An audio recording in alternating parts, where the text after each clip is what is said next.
Hi, I'm Matt Hayes, and I dare say that over the years you've probably seen me catching the odd carp on the telly. I started carp fishing in the 1980s actually, and I'm still doing it today. I'm crazy about carp fishing. I absolutely love it. Now, this DVD is all about carp fishing behind the scenes. What do I mean by that? Well, we're going to show you some of the footage that I've obtained by making the programmes for Discovery over the years. You'll see me catching some carp, but this time around you get a special treat, because when I bump into anglers on the bank, they always say to me, Matt, it's brilliant when you catch these fish, but how do you actually catch them? What baits do you use? What rigs do you use? That's why I've come to this estate lake in Shropshire today, to actually take you back to the classroom and show you how to catch the fish. And then when I've done all of that lot, because it will actually be quite hard work, I need a bit of a break, so I've got a real treat for you. Tomorrow, we're going off on a carp fishing session in France. I'm going filming for Discovery Television actually, but I'm going to take you along with me and you're going to be behind the scenes. So we're going to have some fun, we're going to catch some fish, and I promise you that you're going to see stuff that won't appear on the telly.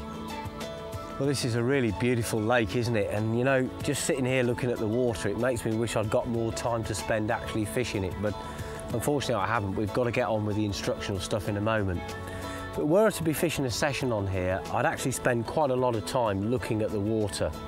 The first piece of advice I can give you, and it's very, very important, is you can use the best bait and the best rig in the world, but if you don't fish in the right place, you're absolutely wasting your time. Carp fishing is a tactical game. It's all about laying traps, or at least modern carp fishing is. And that means that you've got to decide where you're going to fish. Because of the amount of gear we often carry, we're often stuck in areas. And so what I'm saying is, you make your bed, you've got to lie in it, so you might as well choose the right place.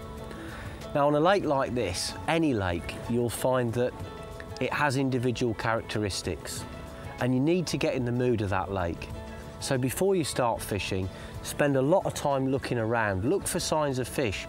You might see fish bow waving, you might see them rolling or leaping, you might see little tail vortices on the surface. Take some time out to speak to the local lads who do fish here quite a lot. Find out about the movements of the fish, where the hot swims are, what effect the wind has. Maybe with a wind blowing like this, the fish will all be down this end. On some lakes, the fish prefer to sit on the back of the wind. All of these things take time to establish, and what I would say to you is, even if you go to a lake and spend 4 or 5 hours looking around before you fish, and you only fish for 4 or 5 hours, that's better than fishing in the wrong place for 12 or 14 hours.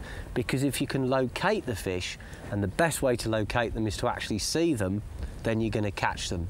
And as you get to spend more time on that lake, and you get to fish it more, your picture of the movements of the fish and their habits and their moods will improve session by session.